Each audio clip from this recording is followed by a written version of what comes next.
لو انت ليك فتره بتتمرن نط حبل وجيت في فتره معينه كده ولقيت نفسك واقف مكانك ومش عارف تتطور في نط الحبل او انك تتعلم مهارات جديده او حتى تزود سرعتك في مهاره معينه، ففي الغالب انت محتاج دلتا لاب، وهو اول معمل في الوطن العربي كله لتصليح اخطاء مهارات نط الحبل المختلفه، بحيث انك تبعت لنا الفيديو بتاعك على رقم الواتساب الخاص بينا واحنا هنشوف الفيديو ونحلله ونقوم بتحليل دقيق للمهارات اللي معروضه قدامنا ونطلع الاخطاء ونعمل حلقه كامله ونغطي فيها جميع الاخطاء اللي ظهرت في الفيديو ونقول ايه الصح وازاي نتجنب الاخطاء دي وازاي نتطور في نط الحبل ونتخطى المستوى اللي احنا فيه ونروح لمستويات تانية اعلى بكتير. اهلا بكم في دلتا لاب، انا كابتن اشرف صلاح مدرب نط الحبل ودي قناة دلتا اثليت بروس.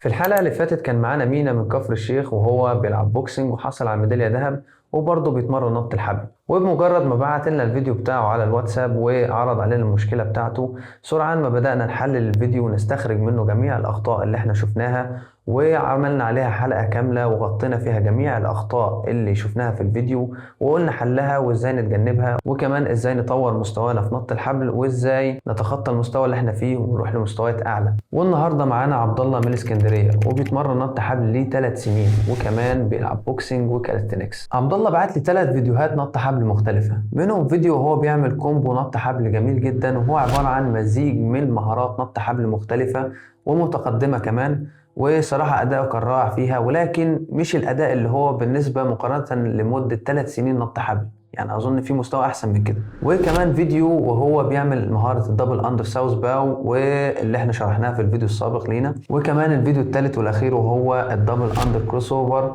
وصمم ان انا اشوف الفيديو ده وان انا اركز في ان انا اطلع الخطأ اللي حصل في الفيديو عشان يقدر ان هو يتطور في المهارة دي وان هو يجيب عدات اكتر ويتحسن في ادائها اكتر واكتر. احنا طبعا هنتفرج على الفيديوهات دي كلها فيديو ورا فيديو ونمسك كل فيديو نحلل فيه المهارات اللي عملها، نشوف المهارات اللي عملها هي ايه الغلط اللي فيها، وهل المهارة دي عملها بشكل صحيح ولا لا، هل في اداء احسن من كده. يلا بينا نشوف. نبدأ مع بعض واحدة واحدة ونمسك أول فيديو وهو فيديو الكومبو الجميل اللي هو بعتهولي، ونبدأ نحلل المهارات اللي استخدمها في الفيديو ده ونقول كل مهارة هو عاملها وعملها كويس ولا لا. لكن خلينا الأول نبدأ بترتيب المهارات ونحلل الفيديو كده ونستخرج المهارات اللي استخدمها في الفيديو. بسم الله. أول حاجة بدأ بالسنجل أرم سايد سوينج، بعد كده دبل سايد سوينج وفتح الحبل على ران بليس، بعدها فاست سكيب. وهنا نقف قليلا، هو ده مش فاست سكيب، هنا بيرفع رجله في الهواء لورا وبعد كده اول ما يفردها لقدام المفروض برضو كعب رجله ما يمس الارض، لكن هنا بيلمس الارض، فده نوع من انواع الشافلز، فده مش فاست سكيب. بعدها دخل في الدبل اندرز، بعد كده سايد سوينج، رابيد كروس اوفرز، بعد رابيد كروس اوفرز سايد كروس اوفرز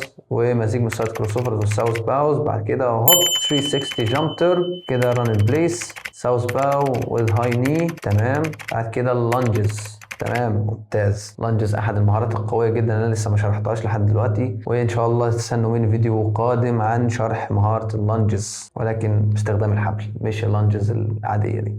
طب نبدأ الفيديو بتاعنا بأول مهارة هو عملها في الفيديو وهو السنجل ارم سايد سوينج. بصراحة أنا شايف إن مستواه في المهارة كويس جدا وهو بيعملها بأداء كويس وشكل ممتاز وسلس، وشايف إن هو مرتاح وهو بيعمل مهارة وبيمرجح الحبل ناحية اليمين والشمال، يعني حاسس بأريحية، فمفيش كلام مفيش تعليق على أول مهارة. وبالنسبة برضه كذلك الأمر الدبل سايد سوينج برضه عملها بشكل كويس شكل محترف وفتح الحبل بشكل حلو جدا. ران بليس. هنا الفاست سكيب طبعا تعليقي هو إنك لو بتقصد فاست سكيب، فالفاست سكيب هنا انك وانت اثناء ترفع رجلك لفوق لورا في الهواء وبتفردها كمان في الهواء، اما ان انت ترفع رجلك في الهواء وتيجي تفردها تخلي كعبك يلمس الارض ورجلك رجلك الثابته اللي على الارض دي ترجع لورا كده، فده نوع من انواع الشافلز مش فاست سكيب. الفاست سكيب العاديه احنا شارحينها وعاملين لها فيديوهات على القناه لو تقدر تشوفها، اما دي نوع من انواع الشافلز وهي نوع من انواع الرقص بالحبل، يعني اللي هو دانس موفمنتس طبعا، يعني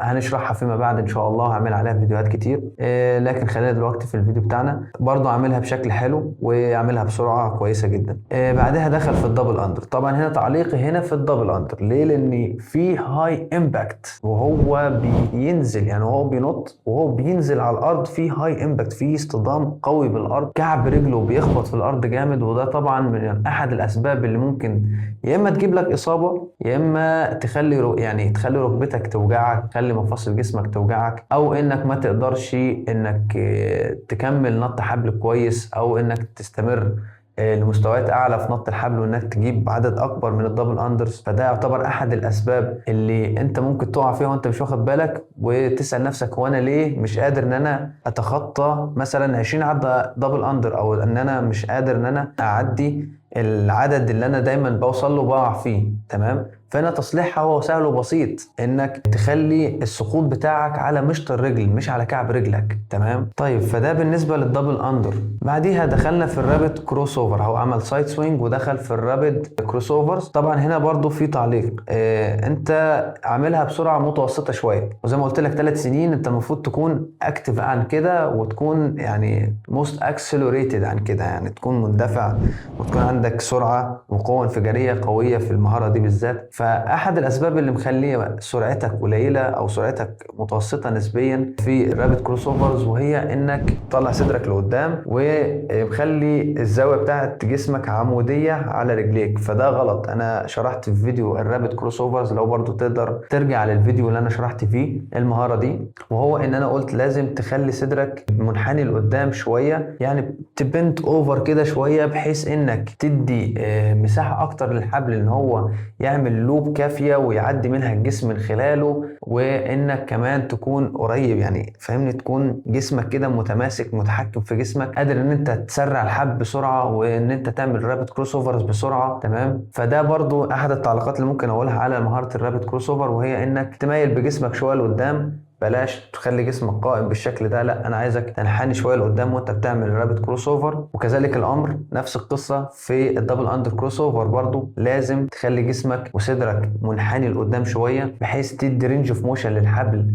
بشكل كويس، يعني تديله مساحته بمعنى صح ان هو يلف وان هو يعدي من تحت رجليك وما يخبطش فيه. ده بالنسبه للرابد كروس اوفرز. بعديها السايد كروس اوفر. هنا بالنسبه للسايد كروس اوفر التكنيك بتاع الفوت وورك بتاعك هو اللي مش عاجبني شويه، يعني انت بتخلي رجليك يلفوا على بعض كده. انت ممكن وانت بتعمل رابد كروس اوفر لو بتعملها بسرعه متوسطه تضيف معاها الهاي ني، او كانك بتعمل مثلا بوكسر سكيب ولكن مع السايد كروس اوفر، لكن بلاش الحركه دي، بتديك شكل مش لطيف وانت بتعمل مهاره. تمام.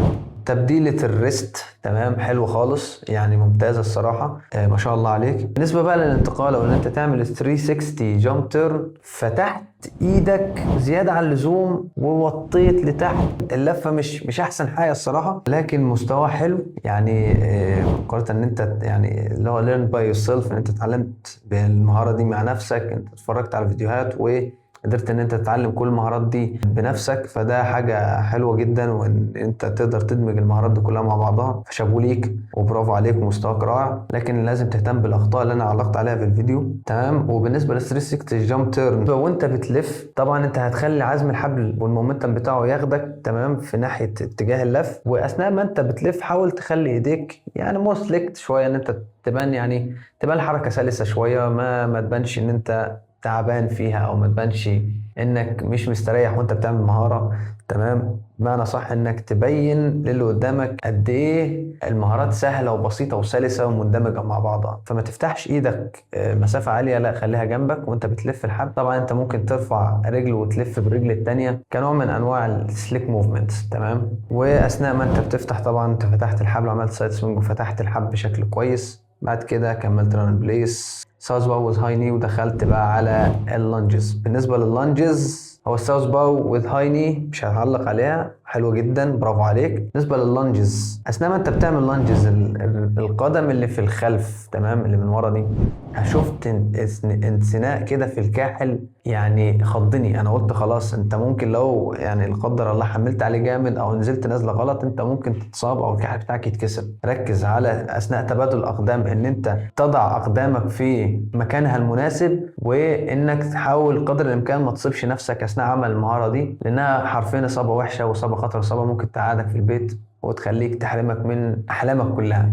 فبالله عليك ركز على الحته دي، ركز فين انت هتحط قدمك اللي من قدام وقدمك اللي من ورا، وازاي تثبتهم على الارض. وبالذات المهاره دي لازم تعملها على ارض صلبه وخشنه كده، بحيث ان رجليك تكون ثابته ما تتزحلقش. نروح للفيديو اللي بعده، وهو الفيديو وهو بيعمل الدبل اندر ساوث باو. بالنسبه للفيديو واللي انا شايفه فيه، وهو اني اول خطا واضح جدا، وهو ان ايدك عاليه جدا اثناء عمل الساوث باو، اللي هو السوينج اللي على اليمين والسوينج اللي على الشمال. ايدك بتكون عاليه جدا. بالنسبه للمشكله دي فاحنا هنحلها ازاي؟ احنا هنجيب الايد مثلا، ولنفرض ان انت هتعمل سوينج على الناحيه الشمال او ساوث باو على الناحيه الشمال، ايدك دي هتكون مكانها الاساسي وهو بجانب كده اسفل الصدر بمسافه بسيطه، والايد اللي هتكروس جسمك هتكون فوقيها. بلاش تعليهم بالشكل ده، لان المومنتم بتاع الحبل اثناء السوينج دي هيخلي العزم بتاعه، طبعا هنا قوته بتتغير وميزانه بيتغير، وزنه بيتغير جدا، فهيخلي جسمك يروح للناحيه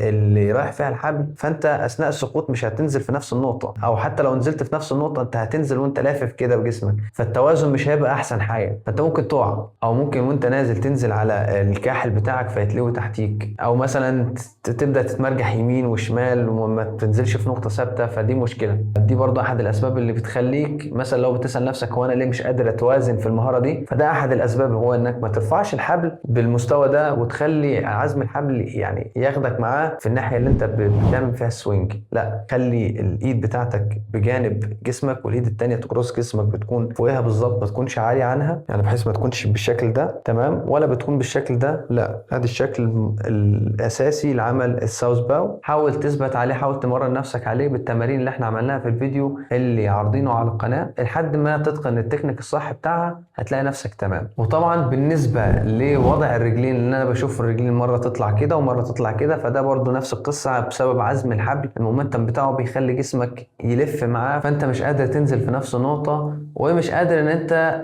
تزود سرعتك في المهاره دي وتعمل المهاره بمور اكسلريتد اكتر، واندفاع اكتر، انفجاريه اكتر، يعني تعملها بسرعه رهيبه.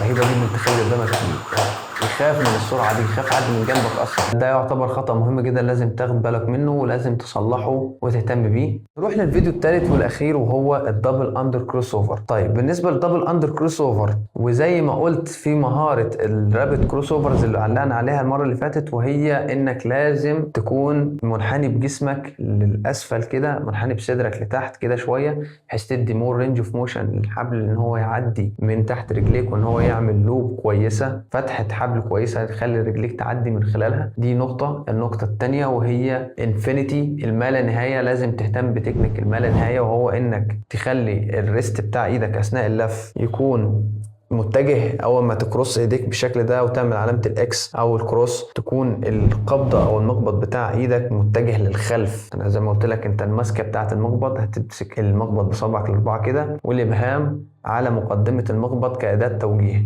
فاداه التوجيه دي لازم تكون للخلف بالشكل ده. اول ما تكروس جسمك بالشكل ده تمام كده، انت بتعمل كروس بالشكل الصح وتعمل انفينيتي. اداه التوجيه تعمل ازاي، او الحبل بيتحرك ازاي اثناء عمل الكروس. فده تاني نقطة. تالت نقطة طبعا وهي طول الحبل. حاول ان الحبل يكون chest level، او ما تعتقدش ان سبب ان انت مثلا حبل بيخبط في رجلك اثناء عمل كروس هو قصر الحبل. لا، هو مش قصر الحبل خالص، هو التكنيك، بسبب ان انت بتعمل تكنيك غلط شوية. تمام، قصر الحبل كل ما تقصر الحبل شوية كل ما هتلاقي سرعتك في الحبل بتزيد اصلا. فدي حاجة. طبعا انت برضو لو عايز تاخد نبذة اكتر عن المهارة تقدر ترجع للفيديو اللي احنا عاملينه عن شرح مهارة الدبل اندر كروس اوفر، وتفهم اكتر في التكنيك كويس، وتفهم المهارات اكتر واكتر. وطبعا انت كمان تقدر ان انت تبعت لنا الفيديو بتاعك لو انت مش عارف تتطور في مهارات نط الحبل، واحنا في الحال هنمسك الفيديو بتاعك ونحلله ونعمل تحليل دقيق للفيديو والاخطاء اللي انت عملتها في الفيديو بتاعك، ونعمل حلقة كاملة